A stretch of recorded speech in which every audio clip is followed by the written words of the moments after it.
আসসালামু আলাইকুম গাইস, দেখেন আমরা এখানে যারা স্বেচ্ছাসেবক আসছি, এখানে 4টা ফ্যামিলি পরিবার আছে, তারা পানিবন্দী। এখানে কেউ এই পর্যন্ত আসে নাই ত্রাণ দিতে, আমরাই ফার্স্ট আসছি। তো এখানে আমরা 4টা পরিবারের সবাইকেই তো দেওয়া হয়েছে। যাই হোক, এখানে ইন টোটালে 12-13 জন পরিবার যারা ছিল তাদের সবাইকে দেওয়া হয়েছে। আর তারপর হচ্ছে এখানে ঠিকানাটা লোকেশন বলে দিচ্ছি, নোয়াখালী জেলা, সদরটা জানি কি মাইজদি সদর, গ্রাম হচ্ছে বিনোদপুর কদমতলী। যদি আপনারা কেউ স্বেচ্ছাসেবী ভাই আমাদের যারা আছেন, তাদের সবাইকে অনুরোধ করব, আমরা যেহেতু এখানে ফার্স্ট আসছি, নেক্সট টাইমে আপনারা যেন এই গ্রামটায় ঢোকার জন্য চেষ্টা করবেন। কারণ এখানে যারা পানিবন্দী মানুষ আছে তারা খুব কষ্ট করতেছে, তারা এখন পর্যন্ত কারো কাছে কোনো ত্রাণ পায়নি। আপনাদের কাছে রিকোয়েস্ট করব, আপনারা যেভাবেই হোক আপনারা এই গ্রামটা আসার জন্য চেষ্টা করবেন। দেখেন স্বেচ্ছাসেবী ভাইরা, আমরা যতই ভিতরে যাচ্ছি ততই আরও জলাবদ্ধতা বেশি দেখতে পাচ্ছি।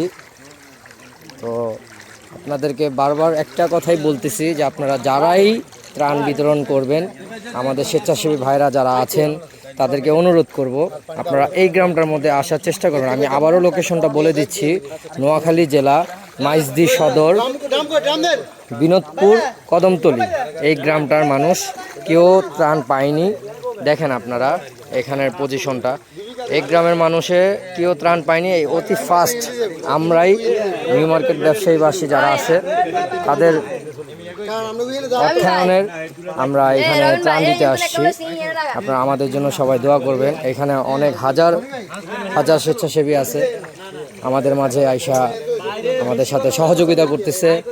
আপনারাও চেষ্টা করবেন যেন আমরা যেভাবে ত্রাণ দিচ্ছি, আপনারা আমাদের আরও যারা স্বেচ্ছাসেবী ভাইরা আছে আপনারা পারলে ত্রাণ দেওয়ার চেষ্টা করবেন। এই গ্রামটা আমি আবারও লোকেশন বলে দিচ্ছি। সানি ভাই, আপনার কোনো বক্তব্য? আমি এখন যেটা বলতে যাচ্ছি, আমি এখানে লোকেশনে দেখলাম, এই লোকেশনটার মধ্যে এখনো পর্যন্ত কেউ আসে নাই। আপনি যদি একটু ডান দিকে, আমার এই যে আপনার বাম দিকে ঘোরান, ক্যামেরাটা দেখেন, অবস্থাটা দেখেন। এটা হচ্ছে রোডের উপর অবস্থা।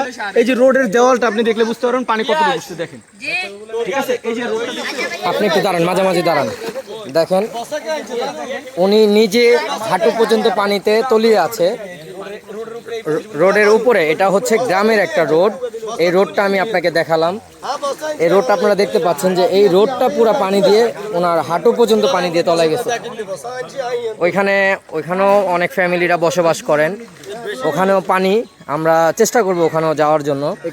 আগে আমরা এখানে বর্তমানে আমরা এই গ্রামটার মধ্যে এখানে যারা পরিবাররা আছে তাদেরকে আমরা আগে ত্রাণ দিয়ে তারপর আমরা ওখানে যাওয়ার চেষ্টা করবো। আপনাদেরকে ভিডিওতে আবার দেখাবো।